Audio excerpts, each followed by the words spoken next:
sama berjuang bersama-sama berkenaan dengan perwakafan.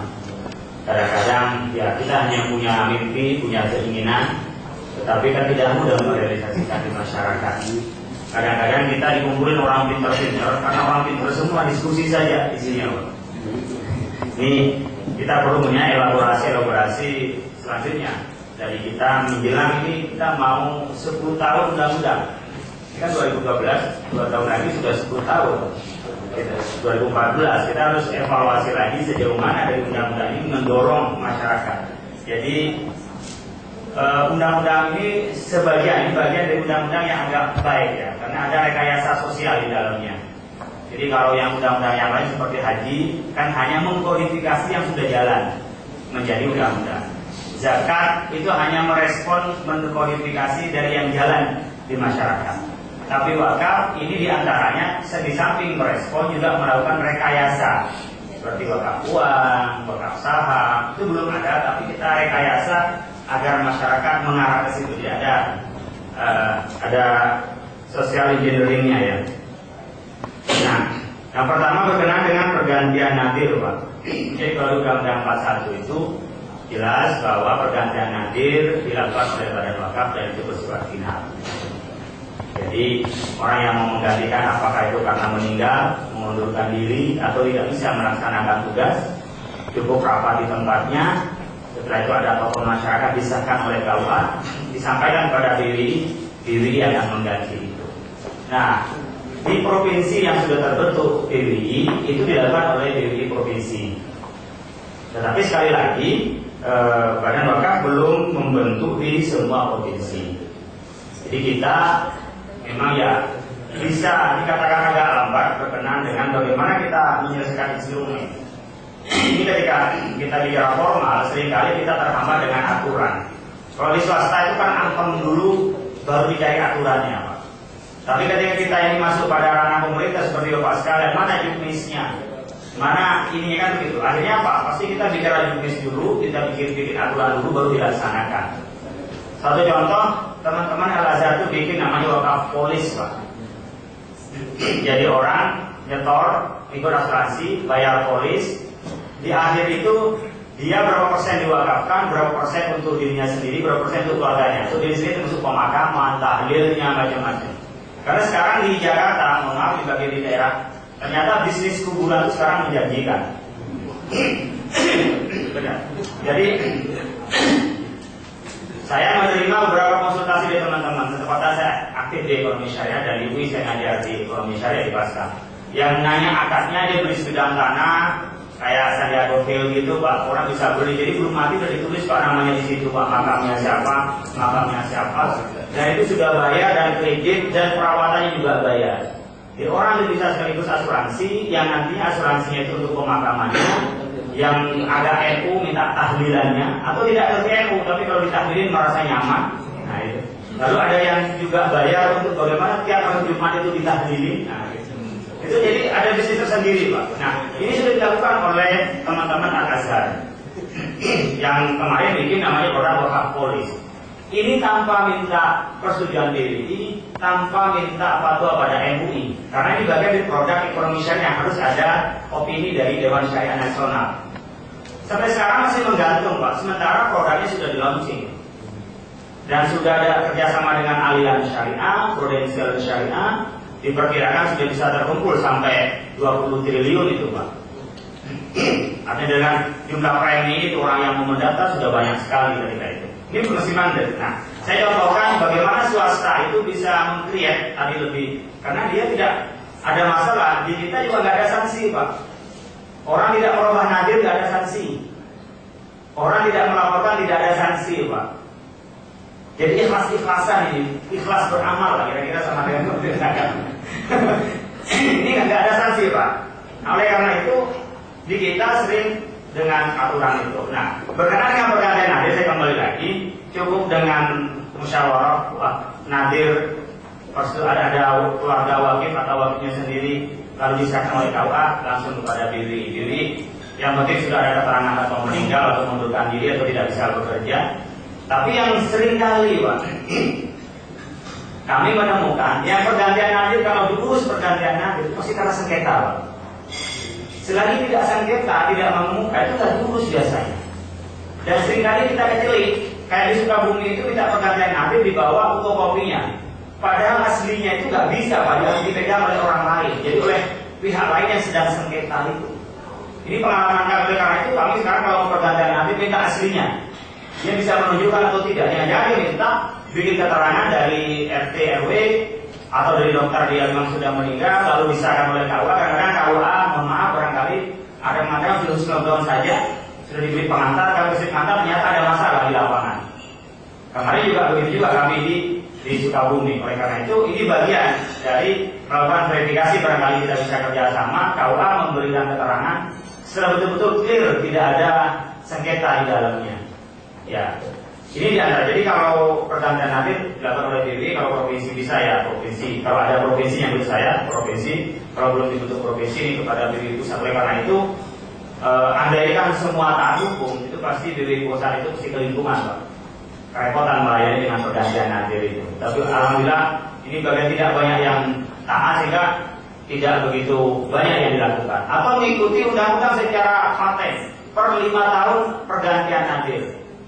Wah, itu pasti puyeng kita. Kalau mengikuti undang-undang itu pasti puyeng. Bagaimana bisa mengganti nadir seluruh Indonesia yang 420.000 lokasi? Jadi anggaplah 400.000 lokasi itu per 5 tahun yang waktunya bergantian mau diganti oleh kita nadirnya. Apalagi nadirnya yang berupa pesantren. Terus nanti ada orang yang sengketa lalu ingin ngambil menjadi nadir, pesantrennya diambil oleh orang lain, itu pasti juga ada masalah. Tapi untung juga tidak taat hukum gitu. Jadi dalam arti tidak taat hukum dalam orang semua memproses, kalau enggak itu pasti selingkungan kita. Berikutnya berkenaan dengan pembentukan BWI provinsi. Ini kita ingin menyampaikan, BWI sering dipersepsikan banyak uangnya. Padahal BWI itu paling tidak punya uang. Sesama orang pemerintah, ini ada Pak Amir ini yang ngerti, yang ngerawat BWI. Di sesama pemerintah, kami dikasih anggaran 3 miliar setiap tahun. Itu sudah ke semuanya dengan staf sebanyak 16. Ya bayar telepon, ya macam-macam itu segitu. Jadi ketika BWI turun, orang berasumsi awalnya ekspektasinya tinggi. Ini wakaf tinggi memberi sumbangan. Sekali lagi ini yang paling repot. Termasuk tadi saya ngomong Pak Syukur nih, orang barat bagaimana ngajukan sumbangan itu. Diklaim BWI banyak uang, sampai tanggung jawab gitu Pak. Nah, ini berkenaan dengan kemampuan ini sehingga ketika kita ingin membentuk provinsi itu memang dibebankan kepada Kanwil, dibebankan kepada pemerintah daerah. Nah, yang agresif itu bisa dibentuk, Pak. Seperti Jawa Timur, ya, Kalimantan Timur. Ini juga di beberapa tempat ya, seperti hanya di Kepri. Yang agresif itu bisa dibentuk. Tapi ketika tidak agresif, karena kami tidak ada anggaran, kan nggak mungkin. Ketika orang ekspektasi tadi, wah BWI pasti akan dibentuk, pasti ini nanti semua difasilitasi. Ketika itu dikasih uang operasional, kalau nggak bisa memberi bantuan perwakapan di tempat itu. Idealnya itu. Ternyata kita tidak ideal, sehingga ketika tingkat provinsi tidak dibentuk, itu memang kami menyampaikan bagaimana di daerah itu bisa tumbuh. Nah, karena keterbatasan dari anggaran itu, kami ingin mencoba mengembalikan roh wakaf sebagaimana wakaf. Yaitu muncul dari masyarakat. Jadi masyarakat hanya ingin membentuk. Monggo mamanya di Maluku mau membentuk, lalu diprakarsai oleh Kanwilnya, lalu kerjasama dengan pemerintah daerah. Ya BWI itu siap mengesahkan, siap melantik, siap mensupervisi. Itu sampai di situ. Mudah-mudahan nanti ada peningkatan berkenaan dengan anggaran berikutnya. Tapi sampai sekarang belum bisa memberi bantuan produktif itu. Itu masih ditangani oleh Kementerian Agama. Itu pun juga kecil sekali untuk hal seperti itu. Jadi nanti perlu didorong juga political will dari pemerintah kita kepada perwakafan menjadi bagian dari program prioritas. Umpamanya pendapatan negara itu hanya 2, sektor pajak dan non pajak. Dan non pajak biasanya retribusi dan lain sebagainya. Belum memasukkan soal wakaf dan zakat bagian dari penerimaan negara. Kalau zakat dan wakaf bisa bagian dari penerimaan negara, itu nanti akan beda political will kita. Akan beda juga paradigma pembangunan kita. Karena dianggap ini bagian yang ada di masyarakat, dan di masyarakat hanya diwadahi oleh undang-undang sehingga berjalan begitu saja. Coba lihat undang-undang zakat itu kan hanya berpikir soal amilnya saja, lembaganya saja. Tapi bagaimana cara orang berzakat diwajibkan, atau bagaimana distribusi zakat yang baik itu tidak ada di dalam Undang-Undang 23 itu, Pak. Jadi hanya bagaimana orang yang mengelola zakat itu benar-benar amanah, sampai di situ. Silakan Pak. Di sini juga di perwakapan ini ya, bagaimana bisa mendorong dan bagaimana bisa dilakukan oleh masyarakat, tapi pemerintah untuk mendorong, dan itu bagian dari pendapatan pemerintah, bagian dari menyelesaikan persoalan-persoalan APBN itu belum masuk, Pak. Sehingga orang berwakaf itu mesti kena pajak. Teman saya yang punya majalah sharing, saya itu kemarin berwakaf 6 miliar. Lalu kami coba diproduktifkan oleh teman-teman di Asindo, teman-teman yang ada di bawah MES, termasuk saya di dalamnya. Itu ternyata masih kena pajaknya juga yang dikeluarkan dari 6 miliar itu. Karena yang pemotongan pajak itu untuk zakat. Jadi pemotongan pendapatan ya, pendapatan wajib pajak itu. Tapi yang dikeluarkan tetap aja wajib zakat, wajib pajak di dalam zakat itu. Nah, wakaf itu tidak ada di situ. Jadi problem juga berkenaan dengan pajak kita. Belum selesai berkenaan dengan peraturan perundang-undangan. Nah, saya mendorong untuk percontohan di tempat seperti halnya di Maluku. Ini kan sebenarnya ajaran Islam yang masuk menjadi ajaran nasional wakaf ini. Jadi ketika menjadi undang-undang itu tidak lagi untuk orang Muslim, tetapi kita tahu semua bahwa ajaran wakaf itu dari Muslim. Mohon maaf kalau ada yang non Muslim di sini. Tetapi ini semuanya diserap dari aturan Islam. Oleh karena itu, saya menganggap penting ketika di Maluku, di NTT yang minus kita, itu memberikan contoh bagaimana Islam itu memberi kedamaian, Islam memberi contoh tentang kesejahteraan, Islam memberi contoh tentang pembangunan. Saya setuju. Tapi kami tidak punya wewenang. Nanti dari bapak-bapak di Kementerian Agama itu pun sedikit, sangat sedikit. Jangan bicara soal peta nasional. Untuk bantuan satu provinsi saja dari produktif itu kecil. Hanya berapa? 3 miliar, 4 miliar itu kan kecil Pak, untuk bantuan untuk produktif umpamanya. Paling yang ecek-ecek jadinya, bukan program nasional lah menurut saya. Ini mungkin nanti bisa didorong, dan ternyata ya Bimas Islam itu hanya mungkin satu direktorat dari anggarannya dari Bimas Islam, satu Bimas Islam hanya satu direktorat dari direktorat pendidikan. Kan itu. Padahal hukum Islamnya ada di Bimas Islam semua, kan gitu. Apalagi dibandingkan dengan haji kan beda lagi. Jadi ini berkenaan dengan policy. Ketika bicara pemerintah berkenaan dengan policy, sehingga ini perlu didorong untuk menjadi policy pemerintah itu. Oke ya, itu Pak Yabin ya. Yang kedua dari Pak Zainal di Jogja.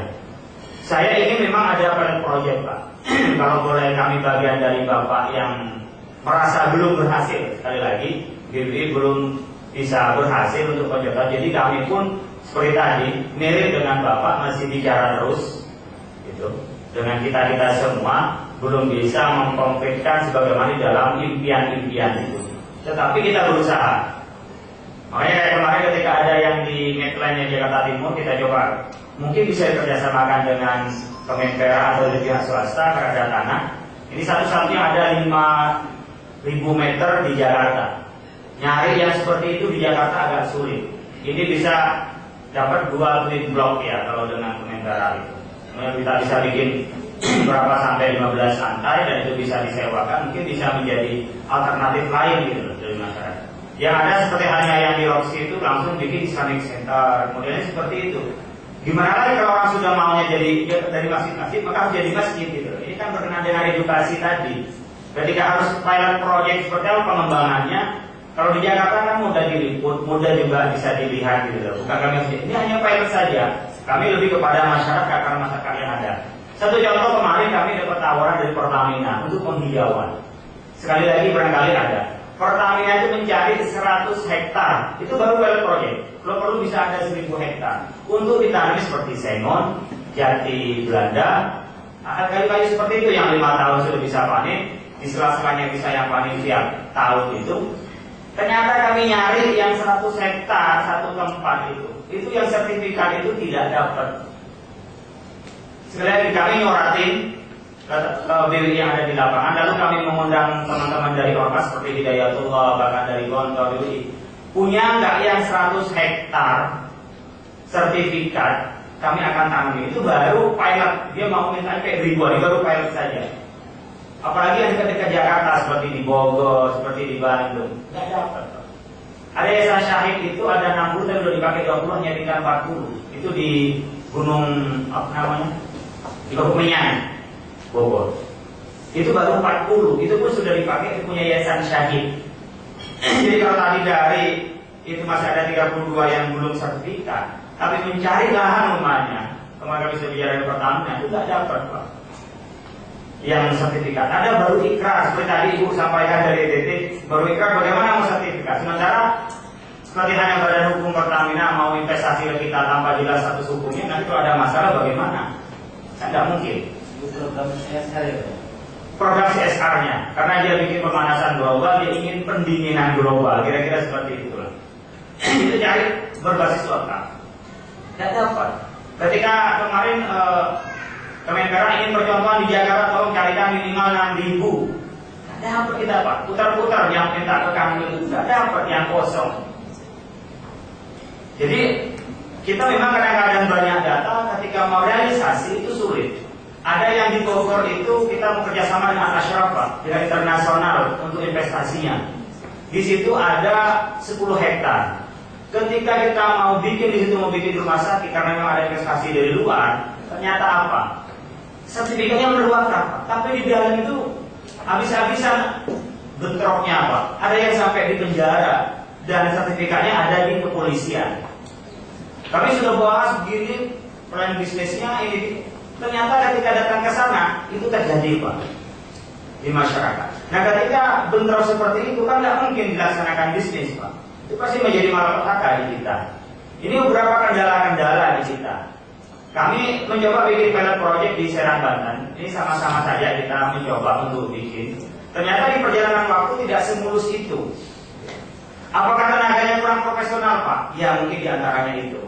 Kita mencoba evaluasi lagi. Tapi yang jelas kita ingin mencoba mengarah ke sana. Tadi kita mencoba bisa mendorong, bisa hal yang seperti itu.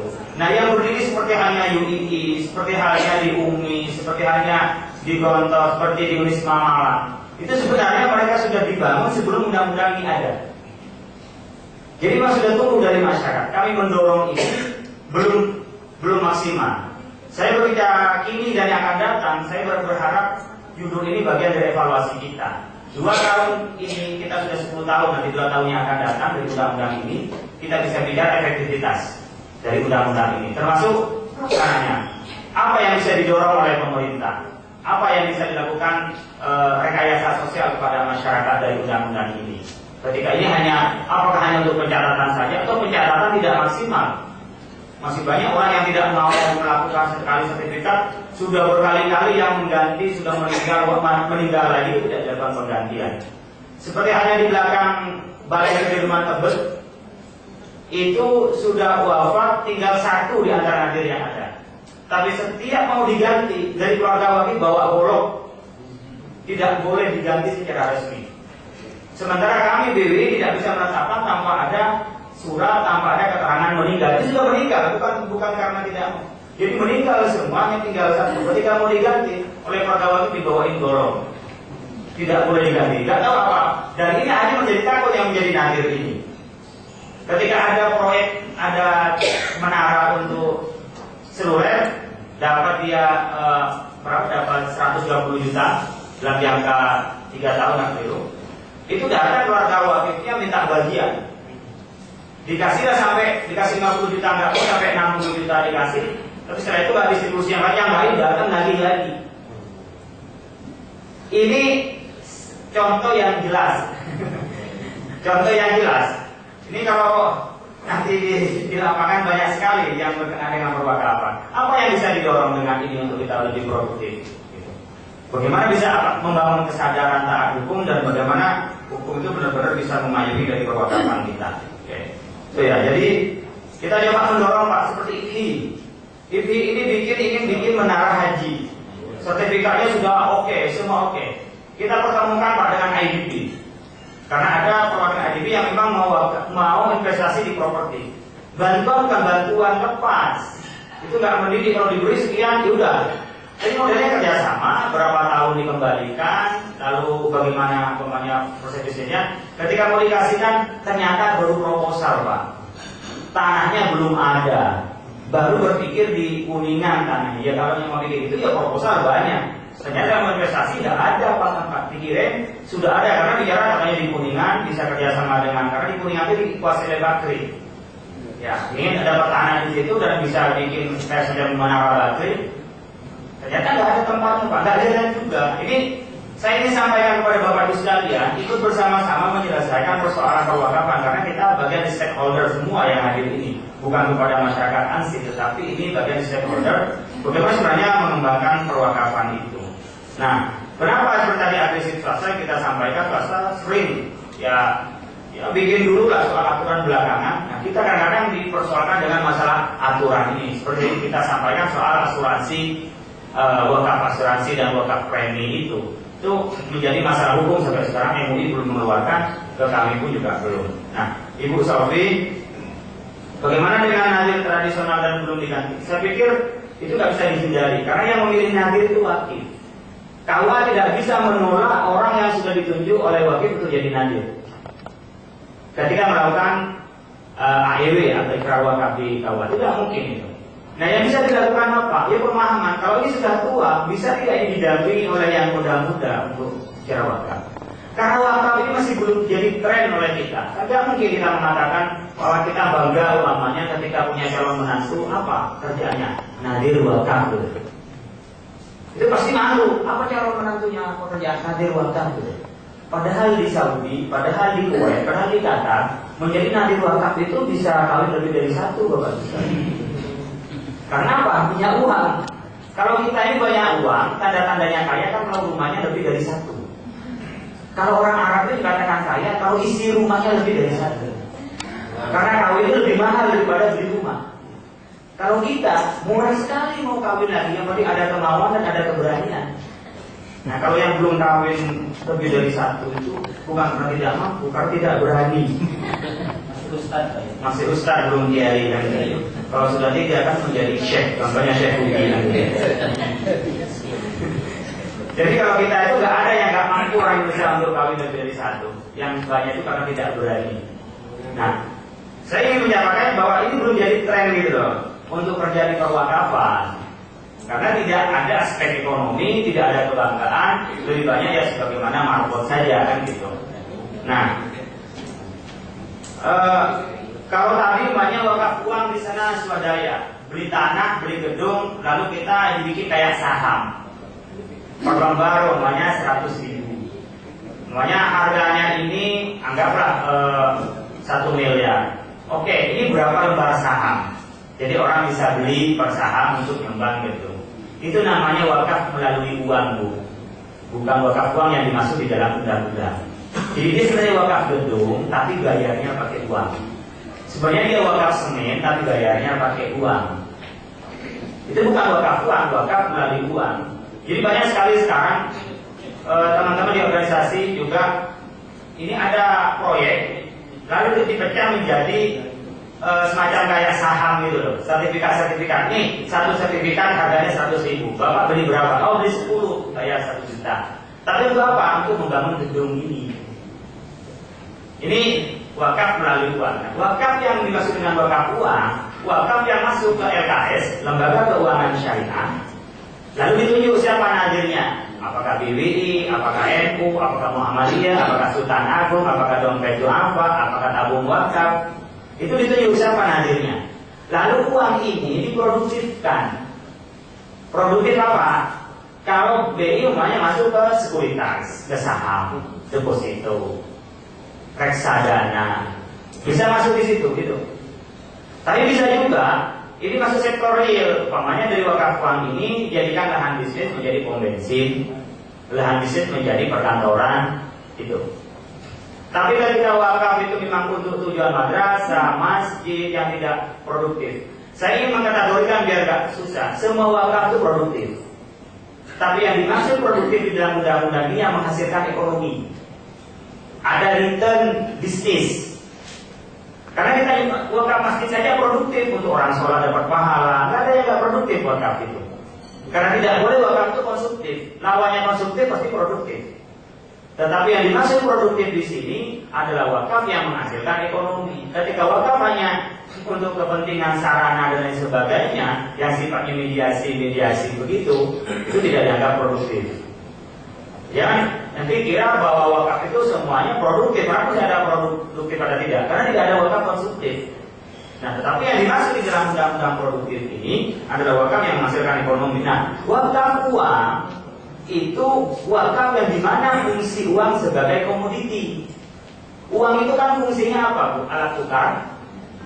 Jadi kalau kita membeli pakai uang. Sebelum Perang Dunia Kedua kan tidak ada uang, Bu. Modelnya kita barter atau emas atau menggunakan kepercayaan, bond jaminan, kayak cek itu kan jaminan. Setelah Perang Dunia Kedua kan baru diresmikan menjadi mata uang, dolar, rupiah dan lain sebagainya. Maka uang itu hanya menjadi alat tukar. Yang kedua, uang itu menjadi standar nilai. Kita punya uang 100.000 kan bukan karena kertasnya yang seharga 100.000. Kalau kertas ini sudah dibawa ke tempat lain yang tidak bisa menggunakan rupiah, saya ke Iran. Saya ke Iran nggak bisa pakai rupiah. Nukar rupiah aja sulit di Iran. Banyak yang nggak mau dengan rupiah. Ini bukan katanya. Saya kemarin bulan November itu ke Iran sebulan. Itu dari sini saya beli dolar, bawa dolar baru saya nukar. Tapi yang beli paling laku di sana euro daripada dolar, alternatif. Rupiah nggak bisa nukar di sana. Money changer itu nggak mau. Mungkin nggak tahu sudah jualnya kali itu. Nah, ketika kita bicara rupiah 100.000 kan bukan karena kertasnya. Ia hanya standar nilai bahwa 100 rupiah ini standarnya nilai ini. Hedgingnya apa? Sektor real yang ada pada masyarakat. Uang kertas itu. Yang ketiga, fungsi uang kertas sebagai alat saving, kita nabung, kita naruh. Maka kalau sekarang kita umpamanya dapat gaji nih, gaji saya umpamanya ngajar di UI, saya dapat gaji di UI transfer ke rekening saya belanja pakai kartu kredit, lalu saya bayar pakai ATM ke kartu kredit, hampir nggak pakai uang, paperless lah ya. Jadi kita nggak pakai uang kertas sama sekali, semuanya hanya berdasarkan angka. Jadi ketika kita saving angka saja. Nah, gimana? Nggak megang uang sama sekali, kita hanya megang angka saja. Dari kartu ke kartu, dari kartu ke kartu. Paling kita di dompet isinya kartu.